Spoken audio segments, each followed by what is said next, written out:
कहते हैं हमारी ही दुनिया में ना जाने कितनी दुनियाएं और बसती है, मगर इंसान सिर्फ उसे ही मानता है जिसे वो देख सकता है। काली अमावस की रात थी। चारों ओर सिवाय हवाएं और शोर के अलावा कुछ भी नहीं था। राजन को आज घर लौटने में देर हो गई थी। रात के सन्नाटे को वो अपनी साइकिल से चीरता हुआ चला जा रहा था।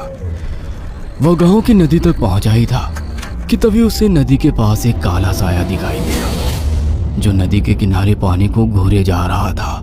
इतनी रात को नदी के पास देखकर राजन के ना जाने क्यों रोंगटे खड़े हो गए। उसे ऐसा महसूस हुआ मानो उसके पैर साइकिल के पैडल पर जम गए हो। राजन कपकपाते हुए होठों से बोला, कौन है वहां पर? राजन ने इतना बोला ही था कि अचानक वो साया बिजली की रफ्तार से दौड़ता हुआ राजन के नजदीक आ गया। राजन की नजर जैसे ही उस साए पर पड़ी, उसके हलक से एक भयानक चीख निकल गई। इस घटना के 1 महीने बाद अर्जुन का सारा ध्यान ड्राइविंग पर था। उसकी पत्नी शिखा कार में ड्राइविंग सीट के बगल में बैठी हुई एक मैगजीन पढ़ रही थी। शिखा ने मैगजीन रखकर अर्जुन की ओर देखकर कहा, और कितनी दूर रह गया है तुम्हारा गांव अर्जुन? बस थोड़ी दूर रह गया है, आधे घंटे में हम पहुंच जाएंगे। तुम्हारे चेहरे पर इतनी टेंशन क्यों है? टेंशन क्यों नहीं होगी शिखा, मैंने अपनी माँ को बगैर बताए तुमसे लंदन में शादी जो कर ली।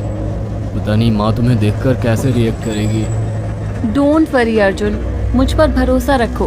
तुम्हारी माँ को मनाने की जिम्मेदारी मेरी है। आई होप शिखा ऐसा ही हो। यकीन मानो अगर ऐसा हुआ ना तो मेरे ऊपर से एक बहुत बड़ा बोझ उतर जाएगा। अब मुस्कुरा भी दो यार।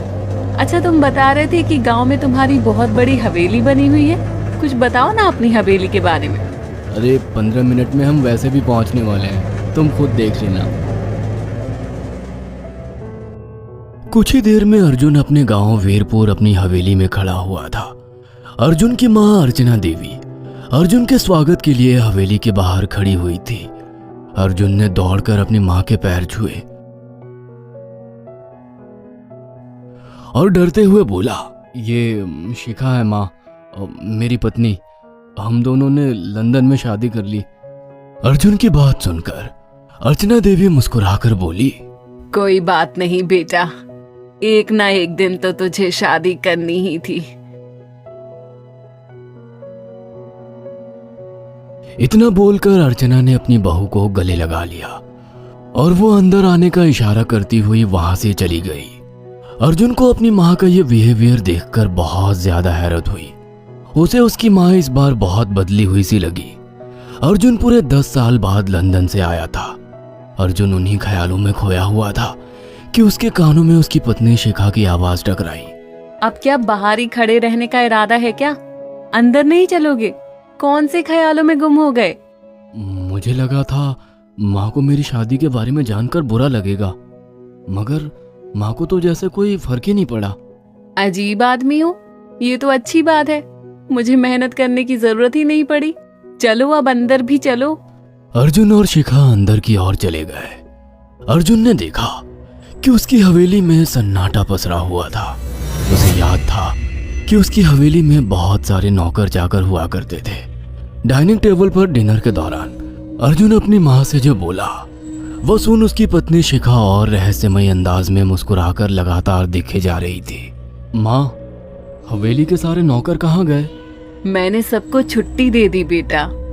लेकिन क्यों माँ, तुम्हें तो काम करने में बहुत ज्यादा तकलीफ होती होगी। नहीं बेटा, मुझे कोई तकलीफ नहीं होती। कुछ वक्त से मुझे सुकून और सन्नाटा अच्छा लगता है। अर्जुन इससे पहले अपनी माँ से कुछ कहता कि उसकी माँ ने उसे बोलने से रोक दिया। अर्जुन चुपचाप खाना खाने लगा। खाने के बाद अर्जुन और शिखा बेडरूम में चले गए। अर्जुन बेड पर सोच में लेटा हुआ था कि अचानक शिखा अर्जुन से लिपट गई और वासना का तूफान अपने चरम पर पहुंच गया था। अचानक शिखा को दरवाजे पर 2 लाल लाल आंखें दिखाई दिए।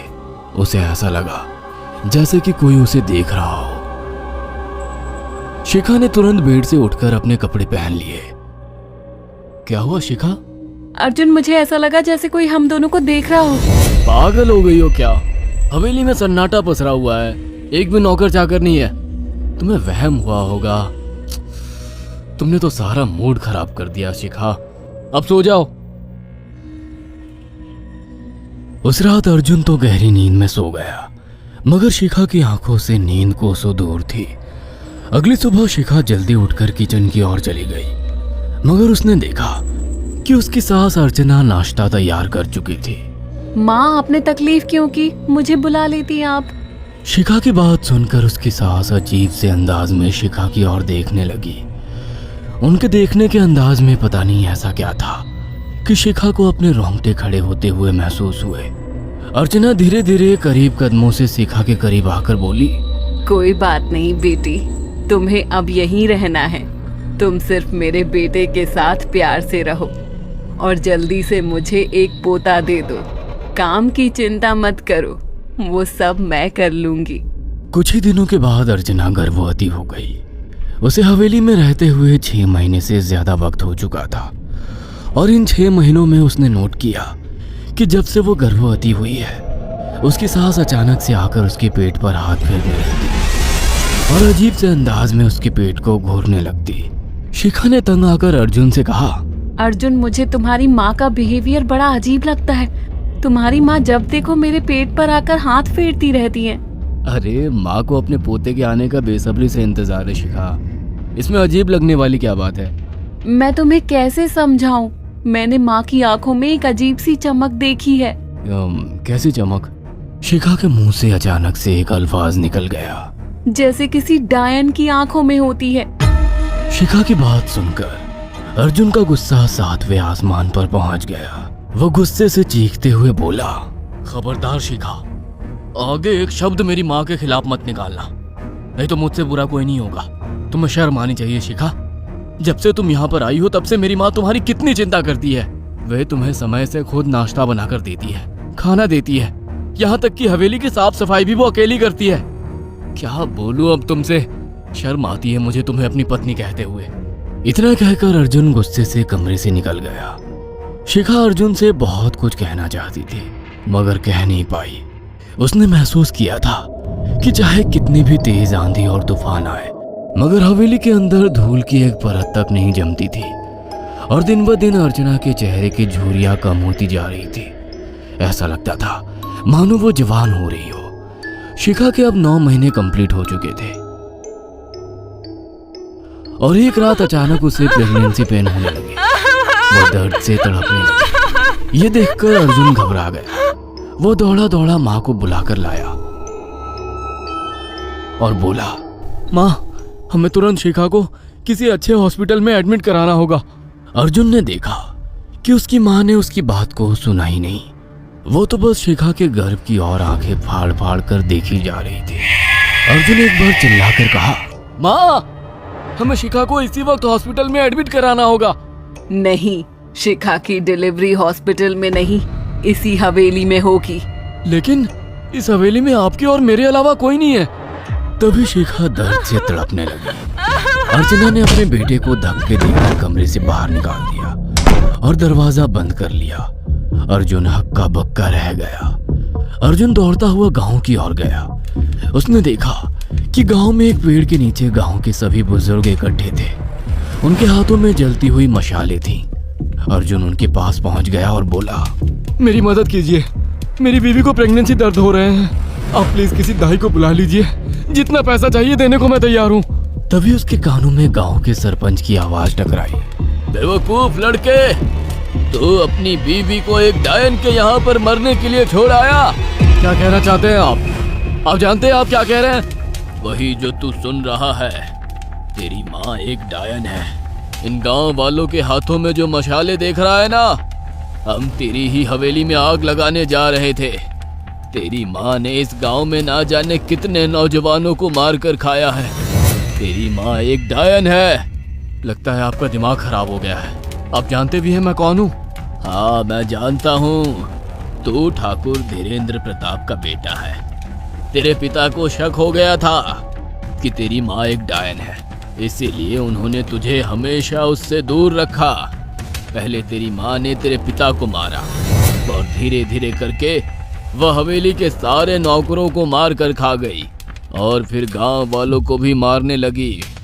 और अब तो तेरे होने वाले बच्चे को खाएगी, क्योंकि डायन को नवजात शिशु का मांस खाना बहुत पसंद होता है। अगर मेरी बात पर यकीन नहीं है तो चलकर मेरे साथ तू खुद अपनी आंखों से देख ले। इतना कहकर सरपंच अर्जुन को लेकर हवेली की ओर चल पड़ा। उसके पीछे कई लोग थे जो जलती मशाले पकड़े हुए थे। हवेली के अंदर घुसकर उन्होंने उस कमरे के दरवाजे को तोड़ दिया जहां पर शिखा थी। कमरे का मंजर देखकर अर्जुन के रोंगटे खड़े हो गए। उसने देखा कि उसकी माँ एक बेहद भयानक रूप में उसके बच्चे का मांस खा रही थी और उसकी पत्नी शिखा फर्श पर मरी हुई पड़ी थी और पूरा फर्श खून से लाल था।